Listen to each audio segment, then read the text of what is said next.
Rather, not random cars, just ice trying not to stick out. Wonder why. The order establishes ice-free zones. That means that city with the nose property ring. Yeah. and unwilling private businesses will Damn no it, that was longer my joke. serve Aw. as staging grounds for these raids. Can't create ice-free zones. Are you kidding me? What is actually happening right now in this country? All right, here we go. Let's jump into the segment that you heard about over the weekend, I'm sure, and probably made a lot of you very angry. And I'm keeping an eye because CNN has been going to this over and over. And I want to hear a little bit about what they have to say in just a minute. They're talking about something else right now. But after a lot of leftist attacks on ICE over the weekend, a very reasonable, responsible, pragmatic response was blocked, and this judge issued the ruling saying that Trump could not deploy the National Guard to Portland. New this morning, a federal judge has blocked the Trump administration from sending the National Guard into Portland.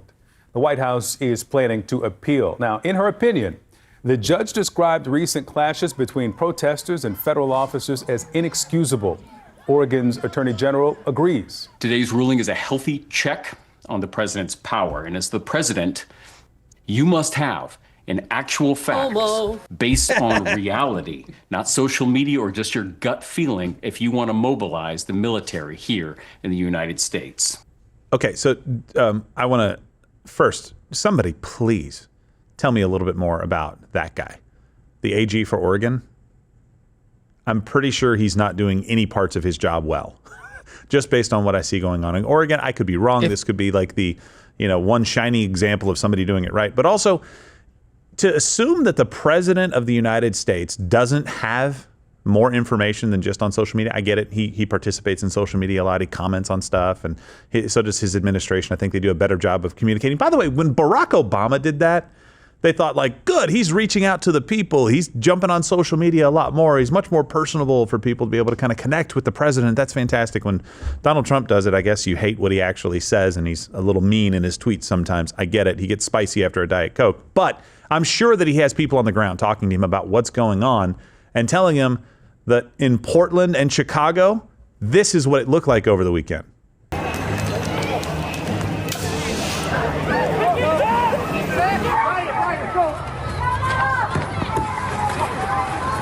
Rather, not random cars, just ice trying not to stick out. Wonder why. I like how that guy gets snatched into the crowd of police officers. He gets pulled in.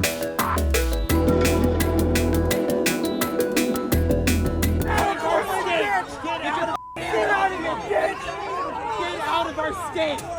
Oh, can't do that. Fafo! You hear the lisp? Yeah. Get out of our state. They're all like that, man. That's the. You got handled like a rag doll. Watch this person spit on the ground.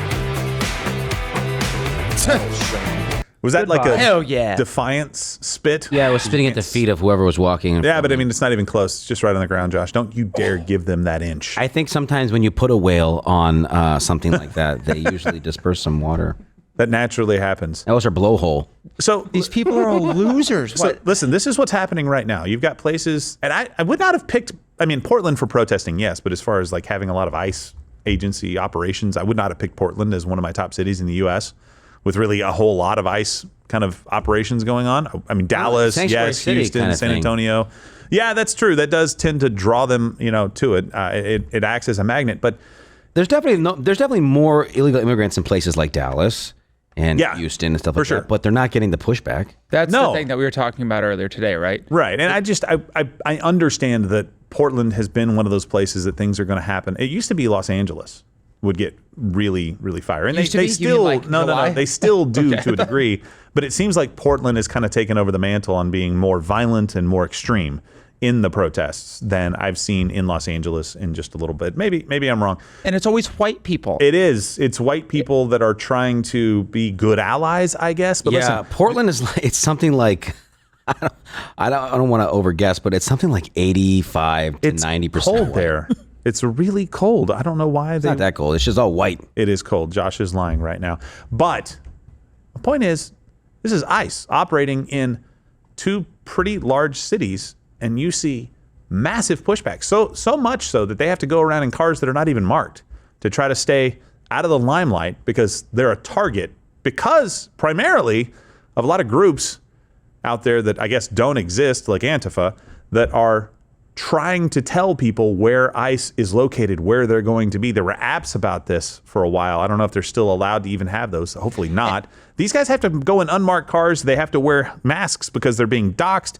And even then, when they go to these areas and try to remove somebody that is in this country illegally and do their jobs, Chicago and Portland both instructed their police not to respond to calls to protect ICE when they are being accosted. Jim accosted. How does that make any? That was terrible, and you need an admonishment for that. Somebody do that right now. Don't you dare include me, Tim. I think it was Don't okay, you? Joe. Thank you. No, come on. You can't include me. But listen, I'm not kidding. All jokes aside, that is incredibly infuriating, right? You've got a government agency coming in and doing their job, trying to remove people that are criminals from your city. A job that you should be assisting with at the very least by just making it easy for them to be able to do it. By the way, when you release people who have been arrested and you find out that they're not citizens of the United States and you help them escape in some cases across the country so that they don't get picked up by ICE, it just makes ICE have to go knock down a door. It potentially means that they can go home, get a gun in their house. When ICE comes a knocking, they can start firing. That's the kind of situation that you're setting up. But then to go so far, I don't understand if we have rule of law in the United States, if we have any loyalty to this country that is bigger than just any one city, how in the world do we sit around as Americans and go, yeah, that sounds good? When these guys are getting shot at, when they're getting stuff thrown at their cars, when they're getting kind of boxed into an area and they call for support locally from police, don't respond? How does that make any sense that is allowed to happen? And how do you expect the federal government to not send in troops to protect them? If Of course. they can't count on the law enforcement to do their job, by the way. Yeah, that alone should be enough. But the Chicago police chief's order, just so you don't take our word for it, was actually heard over dispatch. 999. So the chief of patrol, clear everybody up. We're not responding over there. Radio tick. And again, per the chief of patrol, we have all the units that, per 999, chief of patrol said all units clear out from there. We're not sending anybody over to that location.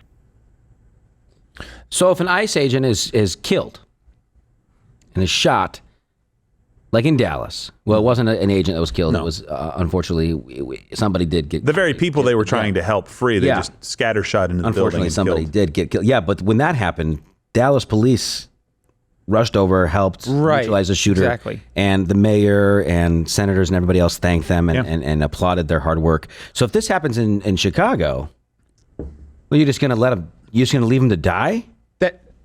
Josh, you bring up a really, really good point, and I can already. Don't tell him that. I don't. No, it's fantastic, and I know me and Josh make points from time to time. That's true, 100%. Not frequently, but on occasion. But you can already preempt the left's argument. They're going to say, well, there was an ICE facility shot in Dallas, and you don't see Trump surging law enforcement there, surging the guard there, because that's a Republican mayor in a red state. He's really just doing this to attack his political opponents in places like Illinois, Portland. No, the point is when there was an attack there, which you can't prevent every single lunatic from doing lunatic things, it was met with harsh response. The police and the law enforcement and the state government and local governments gave their full support to make sure that situation was dealt with. It was taken In the inverse, these cities are sanctuary cities, literally protecting illegals from having the laws of the United States applied to them. That is traffickers. What the difference Some is. of these, yes, 100%. Thieves. Some of these, more than just illegal immigrants, they are also committing other crimes.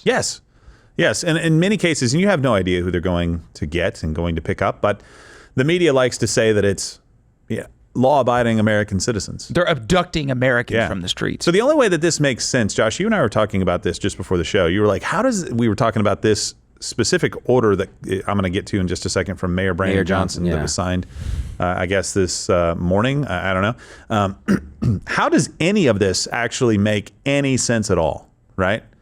How does any of this? So everything that I've just told you, sanctuary cities, not supporting ICE, this is all bad enough, right? not saying that he can kind of deploy the National Guard to make sure that they can take care of their facilities and people, primarily people, making sure everybody's safe. By the way, just so you know, when there's violence against ICE while they're fulfilling their lawful duties, innocent people can get hurt. See Dallas. The only people that were hurt, it seems so far, that were actually shot were people who were being detained. So it's not like you guys are just trying to even if I agreed with your position, you're not doing what you say you're doing. You're actually hurting more than just ICE officers. None of it's okay. You're hurting the community. But then here's what the mayor did, and then we'll talk about that in just a second. The mayor, Brandon Johnson of Chicago, signed an executive order establishing ICE-free zones. And today we are signing an executive order aimed at reining in this out-of-control administration. Look at those people. The order establishes ICE-free zones. That means that city with the nose property ring. Yeah. and unwilling private businesses will Damn no it, that was longer my joke. serve Aw. as staging grounds for these raids. ICE-free zones. All right, no federal dollars at all. Worse than that, I agree with you. Worse than that, now I am sending in the National Guard, and you can say a damn thing about it. And guess what? I'm all for law and order, but some liberal judge, take it to the Supreme Court. Take it to the Supreme Court. Make sure they get to hear it. By the way, while you're doing that, we're going to be restoring law and order in your town. You can't create ICE-free zones. Are you kidding me? What is actually happening right now in this country? And the only way that any of this makes sense, and again, going back to our conversation, Josh, because I think that's a great question. How does that make any sense? It's not something that I've ever understood. Because I hear that differently. You say ICE-free zone. I hear child trafficker zone. Yeah. I hear rapist-free zone. Not rapist free, but free rape, apparently, because you can just rape whatever you want to do. Right. And go around. None of that has made sense to me. Sanctuary cities was my line there. I didn't understand how that was even possible. How you could go like, yeah, I like being a part of this whole United States of America thing, and yeah, federal law thing, but we're not going to enforce this, one of the arguable only roles of government in our society as it was intended is to make sure that we secure our borders and make sure that we get people out. We're going to say no to that, and we're going to let everybody come into this. But having ICE-free zones, going after ICE, not letting the National Guard come in, none of that makes sense unless you're the media and you're pushing a narrative that makes it make sense to people, because it's not about ICE going and taking people out of the country that are here illegally and have committed crimes. It's not that. Because that's easy to go, well, yeah, of course that should be done. Why are we even having a conversation about that? Just get on doing it. It's law-abiding American citizens, people that should be allowed to be here, innocent people who were just brought here as children, Maryland dad being deported, barber or man caught at a salon being deported and treated viciously in these foreign countries. This man who's just a student over here trying to learn and be a part of our society and a contributor. That's how it's framed. That makes it make a lot more sense for people to get angry. And that's why it pisses me off when the media does nothing but mischaracterize and lie, flat out lie about what is happening with ICE. There's example after example where there is a claim that is made that they kind of hang their hat on and say, this is the case. This is the one case that's going to make it clear to the American people that this Gestapo force that we've told you is coming from fascist President Donald Trump is knocking on regular American doors to get rid of people that he doesn't like. They haven't been able to find one yet. Every single time they do think they have found one, it gets debunked very quickly, and it turns out that this person was a terrible criminal in our society that we needed to get rid of, or somebody that should not have been here in the first place. I don't care how many times they did public service or anything else. They still broke the law to come here into this country and set up shop when they weren't supposed to be doing it. And over again, we've seen posts on X and other social media platforms saying, how dare they separate this child and use this child as bait to get their father to come out of the house, when what really happened is the child was abandoned in the car by the father, and ICE was going to help take care of this child. There are real world consequences to knowingly lying to your audience just so that you can push a narrative. And we're seeing it play out, not just in Chicago, not just in Portland, but across the country. Because to push back on this kind of a lie, it's something that's unpopular. It's unpopular to see people crying as they're leaving the country. I understand that. I have a heart as well. Donald Trump has a heart. He'll talk about that in just a second. We don't want that to happen, but it has to. As human beings, I want everything to be totally fine, just like it is. But guess what? It's not. It completely erodes culture. It completely tears down institutions. It completely bankrupts nations. And that is what you're setting up for your children, the children of American citizens who may not have even been born here, but came here the right way by signing the guest book and going through the process. You're setting them up for failure. And the media is running cover for that. It has to be exposed. Here's the difference. I'm not going to call them fascist. I'm not going to call them Nazis. I'm not going to call them Hitler. I'm just going to say that they're wrong and that they need to be exposed and that people need to tune them out, just like Bad Bunny at the Super Bowl. Do something else. You guys are doing a great job of that. Most of your friends may not. Most of the people you work with may not. Go out and be ambassadors of truth. Go out and tell everybody in your sphere of influence that this is going on. Debunk the stories. Be ready to do that kind of stuff when those conversations come up. Don't shrink back. In Christianity, we're commanded to have evidence. We need to be willing to say, here is the evidence for why I am different. Here's the evidence for the truth that is within me. Go do the same thing on issues like this because it matters to those people who are trying to do this work for us. And Portland, they issued a zoning violation to the Fed ICE building for boarding up their windows. What? It's like the zoning boards are crazy. If you've never dealt with zoning before, it's one of the most ridiculous things ever.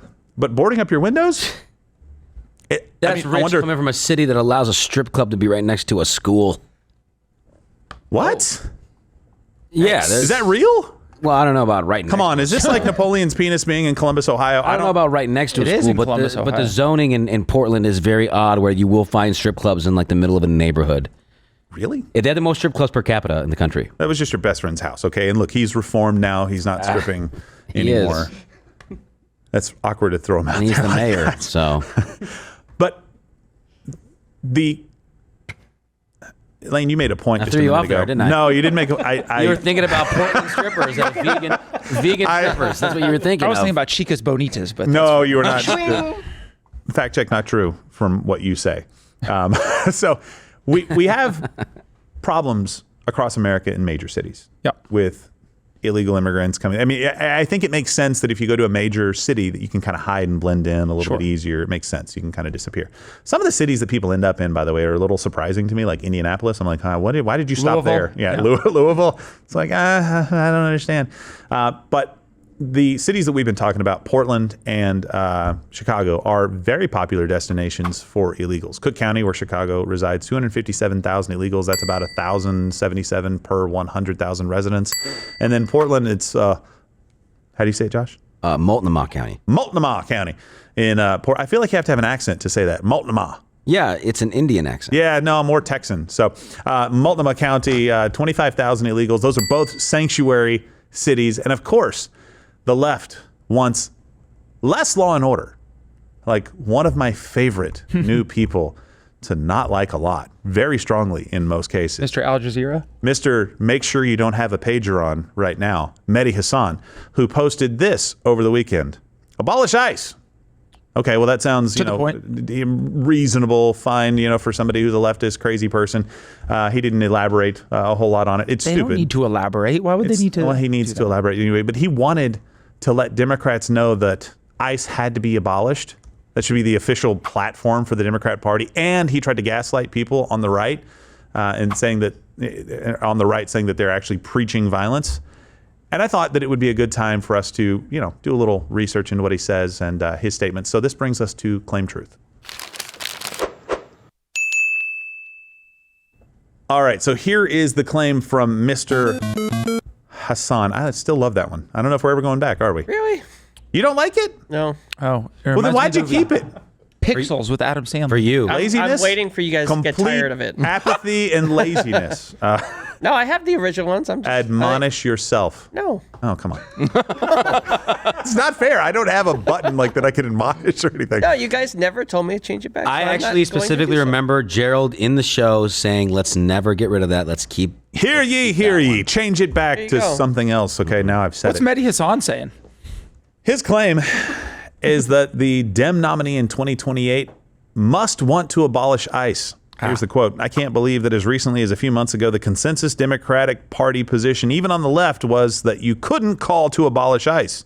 Good luck to the Democrat candidates who run in 2028 while opposing the abolition of ICE, a rogue fascist agency. Here's the truth. Yes, the left does oppose ICE and all law and order. From a recent poll deploying National Guard in cities to reduce crime or assist cops, Democrats, 75% oppose. Shocker. Republicans, 89% support. Common ground? With stats like that, with polls, like that, I get it. Polls are not everybody, and you can't always trust them, but 89% support Republicans, Democrats, 75% oppose? Sorry. We're just going to keep doing it, boys. Here's the next claim. Trump is fomenting violence. I did it fast, against Democrats. The president of the United States just told the U.S. military today that the Democrats are a gnat that needed to be squashed. So spare us your pearl clutching and hypocrisy. Well, here's the truth. You're a lying piece of crap. President Donald Trump didn't say that. Here's what he said. But we have to take care of this little gnat that's on our shoulder called the Democrats. They want to give all of our money to illegal aliens that pour into the country. And, you know, I have a bigger heart than they do. But the problem is when you do that, they come in by the millions. Everybody wants that, so you can't do it. Guy's got a big heart. He understands that people want to come here, but it ends up ruining it for everyone, including the people trying to find a better life. And then you have people like Mehdi Hasan going out in the media and lying about what Donald Trump, the president of the United States, has said. One of those people that's typically caught on film when he says stuff, or I don't know, at a major speech, maybe somebody wrote down exactly what he said. Mehdi, I'm not sure if you have a problem with reading comprehension or some kind of an issue that keeps you from understanding the word squashed is not actually spoken by the president of the United States. But here's what that does. It feeds into the narrative that there's violence on both sides. You know how I know that? Because he's using this to say, so spare us your pearl clutching and hypocrisy. Well, he wanted to make it seem like he was calling for the military to directly go and squash out the Democrat Party. Yes. Like some sort of a coup once you're already in power. I don't know what a coup once you already have power is. There might be a consolidation of power, I guess. I don't know. I have no idea. That's clearly not what he was saying in the slightest. He was trying to say, in the overall context of the speech, that there's this problem of people not putting America first like our military needs to. Yeah. Those people do need to be dealt with. He's not saying they need to be killed or crushed, but maybe don't vote for people that are going to spend millions of dollars on illegal immigrants. Just a thought. Yeah. Hey, Mehdi, do me a favor. Make sure Mehdi sees this. I'm not sure if we got a line to Mehdi. Do you want to clarify what you said? Do you want to admit that you were lying to everybody who would see whatever post platform you were putting that out on? I'm sure it wasn't just on X. Maybe you said it elsewhere. Do you want to make sure that everybody understands that you actually just lied to make your point seem a little bit better so that you could say that violence is on both sides and see the president is saying that the gnat of the Democrat Party needs to be crushed ostensibly by the United States military and sending them in to do his will and not actually enforce the law? I think it'd be a good time to do that. I thought we were supposed to come together and turn the temperature down a little bit because it's on both sides, right? No, it's not on both sides. You guys just lie about it and try to say that it is. Here's the next claim. He implied that Trump supporters burned a judge's home over the weekend. Here's video of that burning right now. Do you have the... There we go. It says, his quote, "She ruled against the Trump administration and the DOJ not long ago," which obviously insinuates that that's why the house was burned down. Here's the truth. That may actually turn out to be the reason. It may end up being arson. But Mehdi Hasan has no idea. He's just assuming that that is and saying, hey, this person ruled a certain way, so that's probably why their house is being burned down. Now, it could turn out that that is exactly true, and Mehdi Hasan will just accidentally be right in hindsight, but that's not really how this game is supposed to be played, I thought. We're not supposed to assume the motivations of people who are doing bad things, obviously in the name of causes that they like, right? And you throw in whatever you want, Islam with jihad here, or a shooting at a school because of trans identity issues, or shooting up a church because of, you're not supposed to do any of that stuff. You're not supposed to just assume what's going on. You're supposed to wait for facts. We actually say that. We actually say, wait for more information to come out. Make sure that you don't just run with a narrative when it fits what you believe and what you think. That's not what Mehdi Hasan is doing here. Well, and there's a difference between the way Steven or you do it too when you do like a prediction. It's like, this could turn out to be true or not, but based on the facts we have, here's what I think might be the case. You're laying out in context that this is the caveated thing. Mm-hmm. He's not doing that. He's trying to make it seem very clear that, well, they're hiding the facts from you, and it actually, we know that it's a Trump supporter, wink, wink, but we can't tell you. I know. And listen, this pisses me off when this happens on both sides. And I'm not both siding it as though it's equal on this specific point. But in general, I don't care if somebody has an R next to their name, voted the way that I vote, worked for President Trump to get elected, and pushed as hard as they could on social media, even if they didn't have a large following or anything like that. I really don't care. When you run out and do this it does us all a disservice. There are so many issues that we've covered, and I'm not going to go into all the details, but pick your favorite topic over the last few weeks, few months, few years, and invariably there are people going out there saying stuff that is not true, and a lot of times it gets a lot of traction. And it pisses us all off because we go to great lengths, and we're going to talk about Japan here in just a second as we go into Mug Club Rumble Premium today. But it pisses us off because Lane kills himself every single day to verify facts, not just saying, hey, it's in a CNN article, so therefore it must be true, trying to find out where they got the information from, and then going on a deep dive, trying to see if that information is actually valid or not. That is the kind of research that we do. It doesn't mean we're always going to get everything right, but it does mean that we are trying to make sure that we present to you the truth. And if we're speculating on something, we say that. I wonder if this is related. But even then, I don't even think I would go so far as to say this house was burned by somebody who doesn't like the fact that they ruled. How many judges have ruled against President Trump recently? There's probably too many to name. Also, how many people has this judge ruled against? Yes. Like, is there no scenario where this is a disgruntled family member of somebody that's behind bars or somebody who was put in jail and back out and hates this person? I don't know. It frustrates me to no end when these kinds of things happen. Oh, you're still here? And you're still watching this on YouTube? You've probably noticed something is missing by now. I'm not here. That's because the Live Daily Show is now streaming exclusively on Rumble weekdays at 11 a.m. Eastern. Tune in there, where nothing is censored.